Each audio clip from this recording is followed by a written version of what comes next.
Good morning, everyone. I'm back in my favorite spot to be by the lake and record.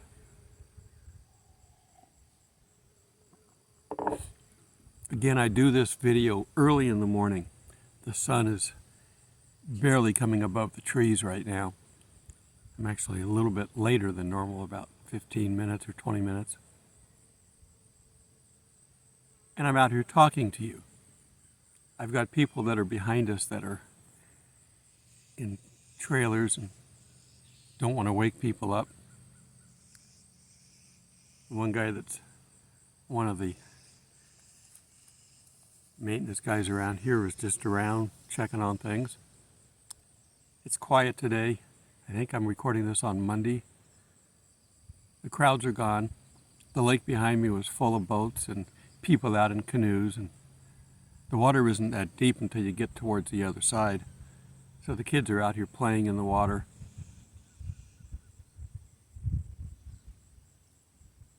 This is a place for us to have recreation. God created all this. Everything that we see is a little bit different than down the road even. So we don't get bored. And we're to have a relationship with God. You know, we can't walk with God literally like Adam and Eve did, but we can take Him with us. Okay, before I get started, I'm going to go ahead and ask for your help.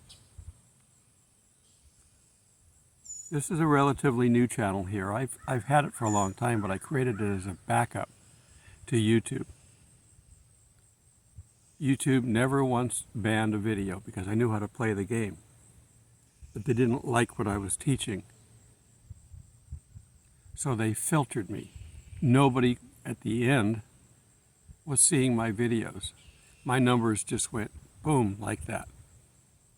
I had a few loyal viewers that were there all the time and had comments, but nobody saw my videos. I had 3,200 plus, and most of them never got a notice that I had a video up.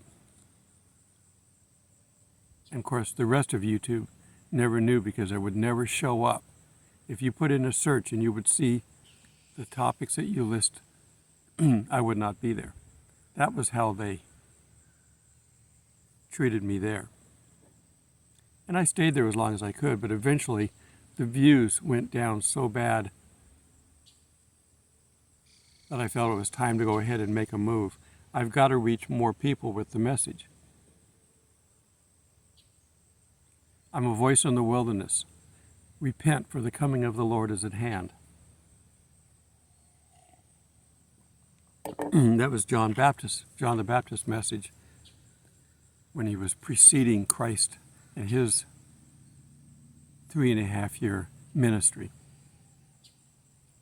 Well, he's coming back. But the next time he comes back to the earth, it won't be a pleasant time for people. And it's going to be pleasant sometime between now and then for a little while, but then it's going to get very unpleasant. We're going to have the, quote, tribulation time frame. I've talked about that in a couple of videos. People will want to hide under rocks and ask the mountains to fall on them and protect them from God. Because they're going to know who's doing it. They're going to know why he's doing it, their behavior. They're going to refuse all the way through the tribulation God. Now, not everybody. We will gain many Christians through that time frame. And the Jews, the chosen ones of God, who have been ignoring him for many years, they will finally say to him, "Blessed is he who comes in the name of the Lord," which was Jesus' comment to them saying, "I won't be back until you say that," as a nation. Israel once again is in turmoil. Their government can be collapsed pretty much at any time if they get enough opposition. And the devil is in there with his people, spreading lies about judicial reform. The judges can basically make laws whenever they feel like and ignore the government, ignore the president. He's trying to change that, but they don't want to give up their power. It's all about power, greed, money, power. But the government could collapse. A government that could get up enough. They've already been approved to go after Iran. But that could change. If they sit back and wait, the devil will come to them. And we know that's kind of what's going to happen anyway with the Magog War. Have we had Psalm 83 yet? Some say yes. I say we're not certain, so leave it open.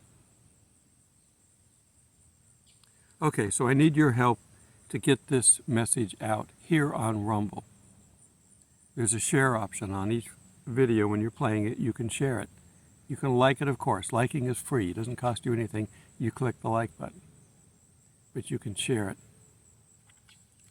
And that will get the message out to other people that are on your channel. One person tells two people tell four. It's an exponential increase. And we can get this channel growing at least as big as it was over there on YouTube. I'm going to still post an occasional video there, and I'll put pictures and stuff up. It's hard to really do that anyplace but there. I'm on Telegram as well. I put the information below in my description. I also have fundraisers from time to time. Right now, because we're getting ready to get into August and it's getting very hot, I'm trying to raise money for an air conditioner for my son. We're both intense. We do this full time. I do this full time, and he's joined me for a little while he's back in the States.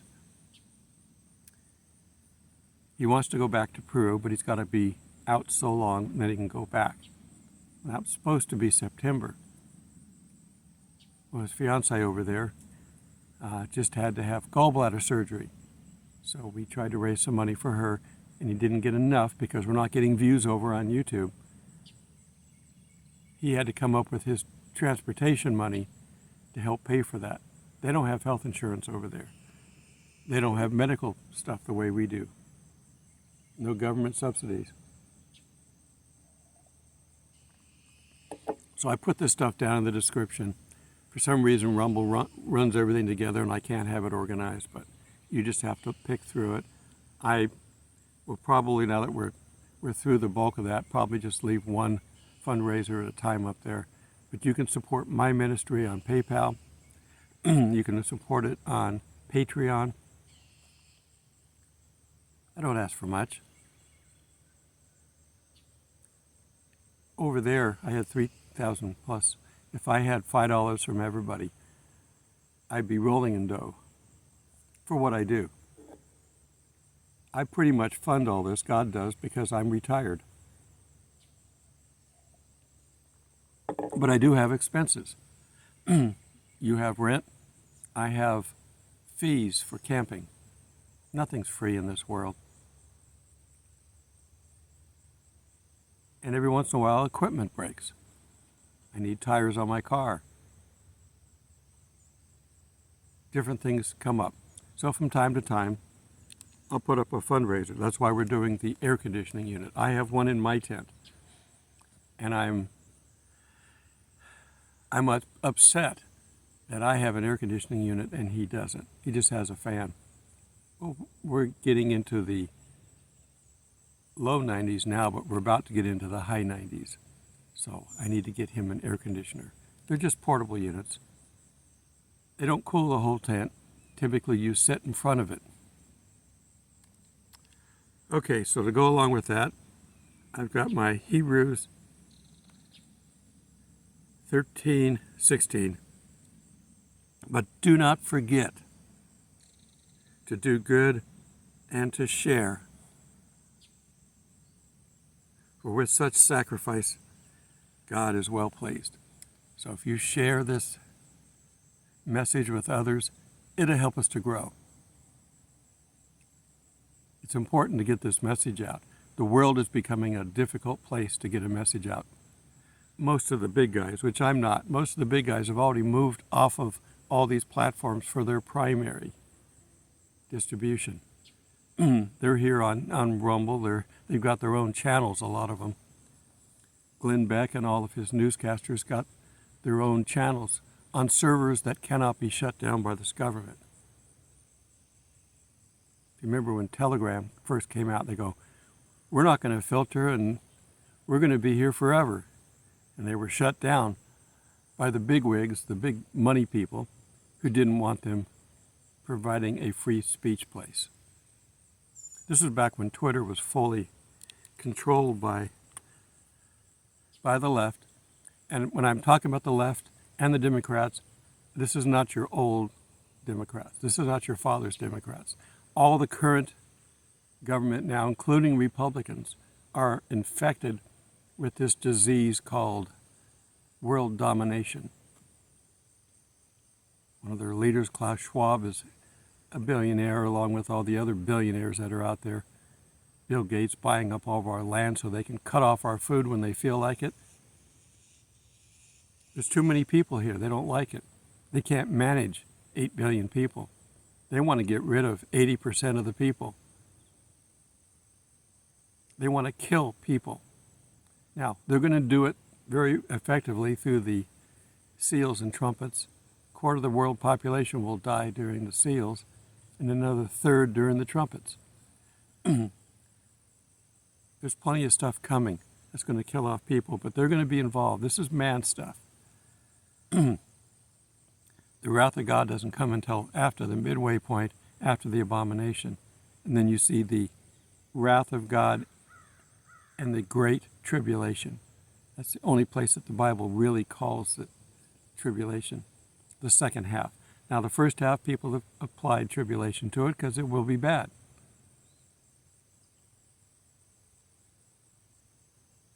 We have to get the message out. People are not listening. They're getting drowned out by this one world government. The 2030 agenda. I don't know if you're familiar with that, but that is basically they want to take over the world by 2030. And they're ahead of schedule. FedNow money is out there, I think, this week, if it's not already out there. That's our digital currency. The beast will use it. The beast is riding on the back of the harlot right now. He's using her to set up the one world government. As soon as it's set up, he's going to destroy the harlot and take over. That's the plan. It's in the book of Revelation. You can find it. And Revelation is nothing new. Jesus talked about a lot of what's in there when he was here. And we get it from the prophets, Daniel, Ezekiel, Isaiah, Jeremiah.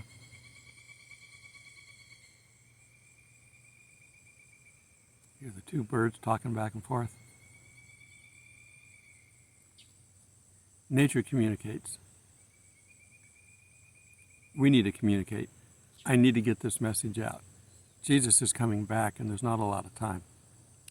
Okay, so the main theme of the message today, get off of me for a little while and get back on God where it needs to be, is that you've got to be upfront and real with God. Don't hide stuff from God. You can't. How many times did Jonah flee trying to get away from God? It didn't work. No matter where he went, God was there, reminding him of his duty, reminding him what he had to do, and he didn't want to do it. So we're going to look at some people here that had to speak plainly to God in a way that might surprise some of us.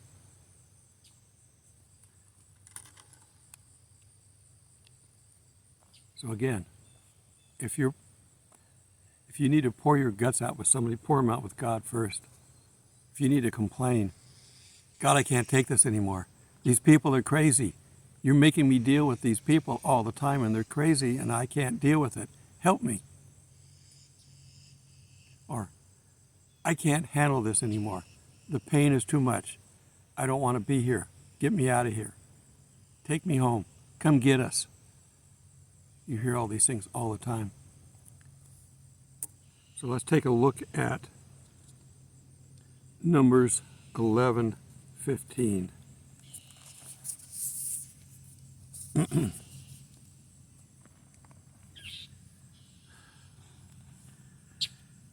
Okay, the people are in the desert. They're wandering around. They've already been rescued from Egypt. God's feeding them. They're taking care of them, but they're not happy.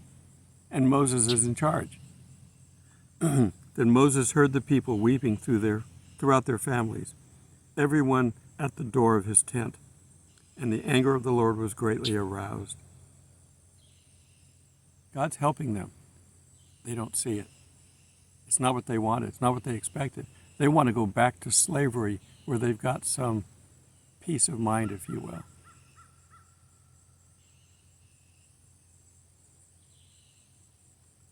Moses was also displeased. So Moses said to the Lord, "Why have you afflicted your servant? Why are you doing this to me? And why have I not found favor in your sight, that you have laid the burden of all these people on me?" We're going to have a pity party. Moses, one of our founding heroes. Did I conceive all these people? Did I beget them, that you should say to me, "Carry them in your bosom as a guardian carries a nursing child"? These whiny babies out there, I have to put up with them all day long. God has to put up with us even longer.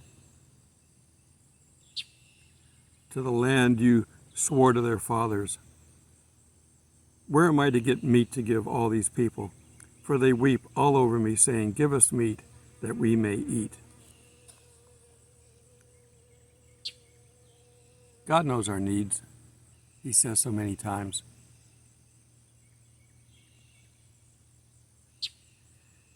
I am not able to bear all these people alone, because the burden is too heavy for me.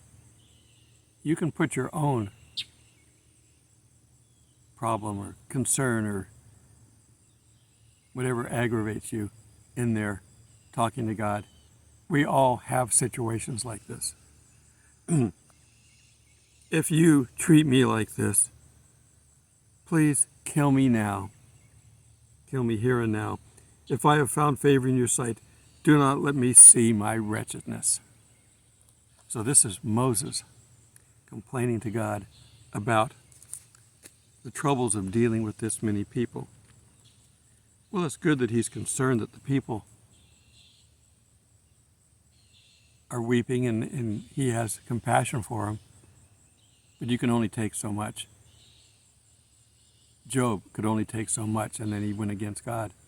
And God said he would never do that again, so he'd take care of us.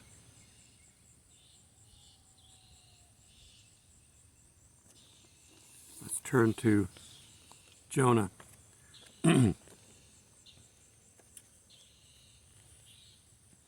I'm going to start in 3:10, I guess. Then God saw their works, that they turned from their evil way, and God relented from the disaster that he said he would bring upon them, and he did not do it. This is talking about a people back then that God warned. The sun's coming up, and it's right in the trees, and it's right in my eyes. See, that's how late I am.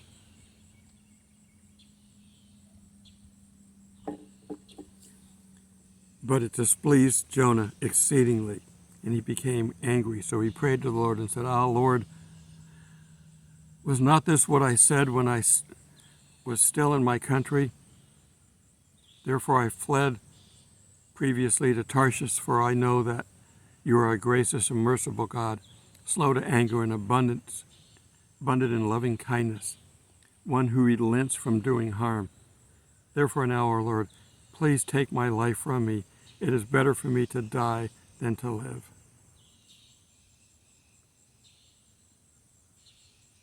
Jonah didn't want to go to Nineveh. He knew they were bad people, but his message was heard. God's message was heard, and they repented, and Jonah didn't like that.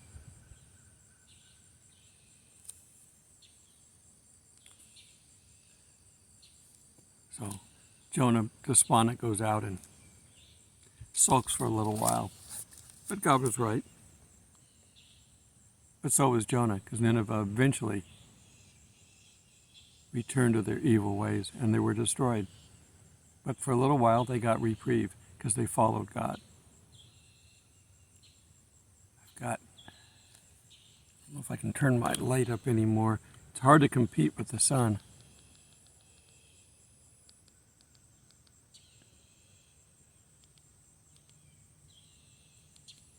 Nope, I can't.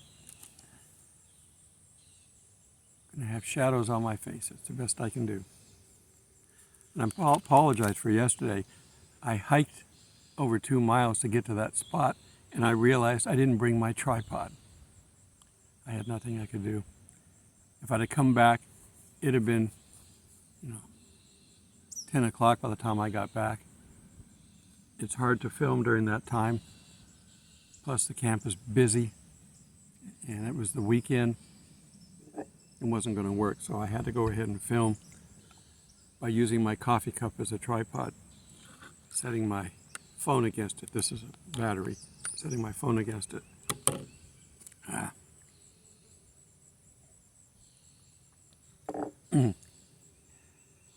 For me, it bothers me when I don't do something right when it comes to this. I know how to do it right. I know what I need to light a situation. But I'm camping. That's why you see me in short sleeve shirts a lot, sometimes with no sleeves. I do have collared shirts, and I will wear them occasionally. But I put them on, do my video, and then take them off because they're hot. It's again while I'm doing the fundraiser for my son's air conditioning. Okay, I'm going to turn to John 6:43. Now they were complaining, the Jewish leaders. Do not murmur amongst yourselves. No one can come to me unless the Father who sent me draws them in, and I will raise him up on the last day. It is written by the prophets, and they shall be taught by God. Therefore everyone who has heard and learned from the Father comes to me. When you learn about God, you're going to go to Jesus for everything, no matter what you're dealing with, no matter what your sin. You cannot be perfect. If you're riding a horse and you fall off, you get back on the horse. You don't go sit in the corner and sulk. You don't worry about anything. You can't change anything by worry. And ask yourself, is there anything I can do about it? If the answer is no, accept it. Complain to God, complain to Jesus, that's okay, respectfully. He understands, and he loves us, so he's going to do what he can to help us. But you have to turn to God for that. And what else we got? We got 2 Corinthians. Just got some examples here. 12, 7 through 9. Paul complained, "And lest I should be exalted," this is Paul talking, "above measure by the abundance of the revelations, a thorn in the flesh was given to me." Paul was a very outgoing person, very knowledgeable of the Bible. He was a Pharisee. He was killing Christians because they didn't match what he was taught. But he was wrong, but he was very fervent about what he was doing. God saw that. He was just misguided. He stopped him on the road to Damascus and made him do a 180 because you're persecuting me. This isn't right. You've got it wrong. Let me talk to you. Paul, anybody who's wrong and you can change them to what's right, take the time to do that. And then forgive them. and move on. Thorn in the flesh was given to me, a messenger of Satan to buffet me, lest I be exalted above measure. We don't know what his problem was. Was it personal, physical, somebody else around him? We don't know. But it was a thorn in the flesh. It was an earthly problem. And God would not take it from him. Concerning this thing, I pleaded with the Lord 3 times that it might depart from me. He pleaded with God to take this problem away, and God didn't. And he said to me, my grace is sufficient for you, for my strength is made perfect in weakness. You're not going to get prideful. I won't let you. So sometimes things happen to keep us thinking about God, remembering what we are and who we are. God will give us strength to get through things that he's not going to remove, and he'll remove the things that need to be removed. We have an easy out coming here soon with the rapture. But that doesn't mean go grab a beer and sit on the front porch and do nothing. We got work to do. We got souls to save. That's our job anyway, and it's not over until it's over. I told you before, I asked God one time, how long do I keep this video channel going? Now I'm over here on Rumble doing the same thing I did on YouTube, but how long do I keep this going? And God gave me a vision. It's like the rocket launches, and you see, and you're looking down, and you see the earth going smaller and smaller and the rocket getting higher and higher. He says, I want to see that video. So I'm supposed to be making videos when we get raptured, and you get to see the earth leaving behind us. I don't stop making videos until we're raptured. I started this during COVID because I was sitting at home with nothing to do, thinking, what can I do to help? In some places, it wasn't good to go to church. For a long time, they tried to stop it, and people finally said, that's enough. The churches that gave in and shut their doors never opened them again, at least under that management. California, one of the worst states for their takeover. They're known for having churches refuse to shut their doors, welcome people in. The governor and others got together and sued them, tried to barricade them, tried to stop them. The Supreme Court told them, you can't do that, and made them stop. In Canada, they arrested people, put them in jail. We're having people now arrested in various, quote, Western countries for mentioning a Bible verse. We haven't got long left on this planet. I don't know how long. I can't tell you when the rapture is. Not knowing the day or the hour has nothing to do with the rapture. That is a second coming reference. But there's just nothing mentioning when the rapture is. It's definitely pre-trib. I can guarantee you that, because Paul was looking for it. You can't get much pre-trib than that. Read Thessalonians if you want to know.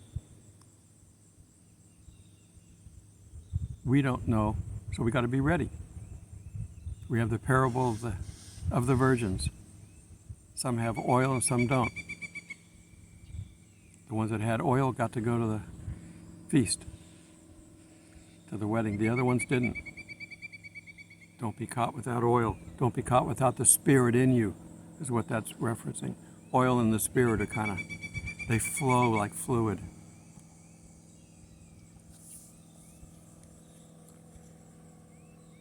So we got Paul's thorn in the flesh. We have Moses not wanting to deal with the people.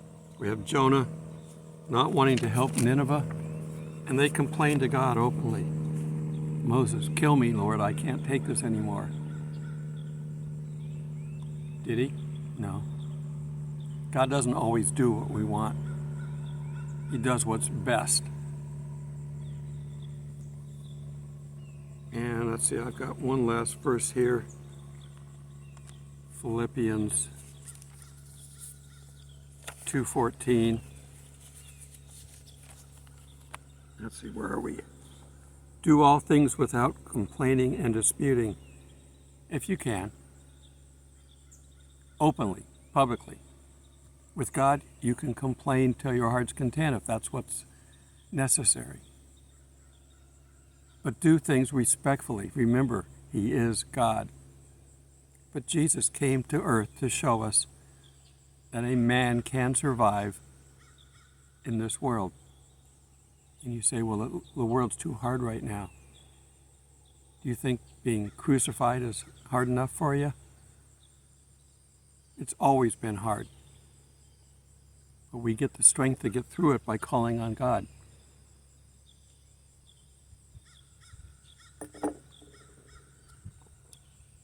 You don't run a marathon. You don't just get up off your couch after you've been flipping channels and go outside and run a marathon. You train for it. You might start off running 100 feet. That's enough. I got to quit. Go back and turn the TV on. Each time you run, each time you do something, you get better at it. And when you get better at it, then you can be used more by God.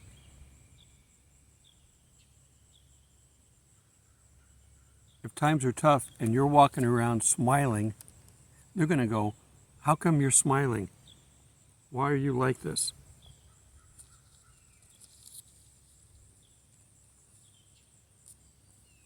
So do all things without complaining and disputing, that you may become blameless and harmless, children of God without fault in the midst of a crooked and perverse generation. This was written a couple thousand years ago, and it still applies. Among whom you shine as lights in the world, holding fast the word of light, so that I may rejoice in the day of Christ, that I have not run in vain or labored in vain.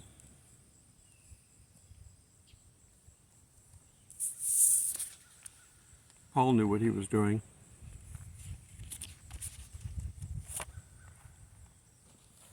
None of these leaders of our Bible were perfect. They were human. They got tired. That's why our psalm says He will make us lie down in green pastures. He doesn't say He'll allow us to. He'll make you take the rest that you need. But that rest is not so that you can then keep resting.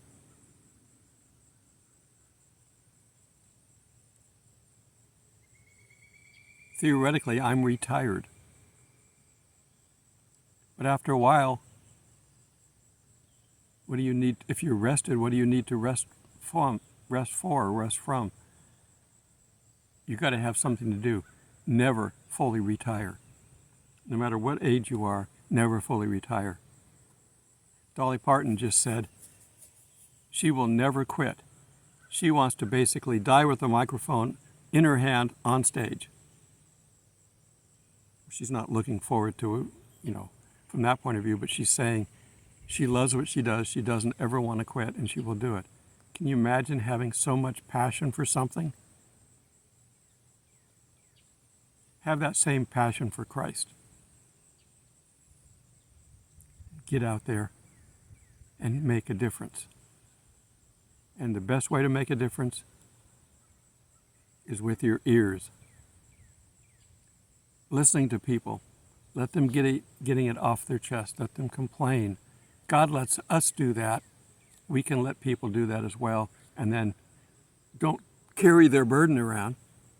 Somebody hands you a burden, you just pass it along. God, here it is. Here's their burden. Please help them.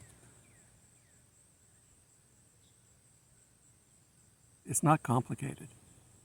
Satan makes it sound complicated. He tries to confuse everybody. But it's his. His world won't survive. Everybody on earth, the moment you're born, under the protection of parents, we won't get into the argument of that, but basically we're all sinners. We're all going to hell until we make the choice to go to heaven. Jesus offered that. Jesus came down here to become the blood sacrifice. He followed the law. He said he didn't come down here to do away with the law, but to fulfill it. He became the sacrifice that was necessary, the one-time sacrifice. We don't have to sacrifice him every weekend, every Sunday. He died once. That's in the Bible. Look it up. He wants you to be happy, but we have a job to do.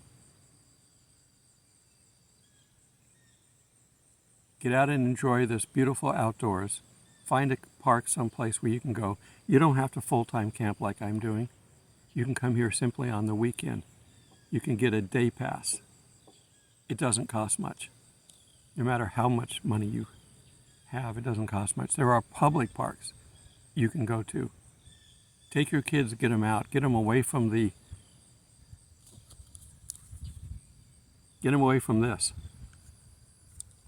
That's a useful tool, but a tool can be a detriment. A hammer used properly can drive a nail in, or you can beat yourself over the head with it.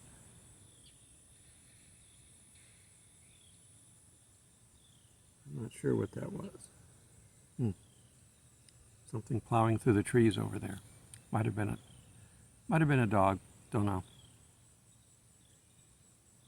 All right, time to wrap this up. Be helpful by sharing this ministry. Like the video, share it. That's free. If you can contribute to something of our needs, please do that. But liking and sharing are my minimum requirements. They're free. Tell your friends. Help this to grow. It's slowly growing, but it could really cover a lot more territory with your help. Be a part of this ministry.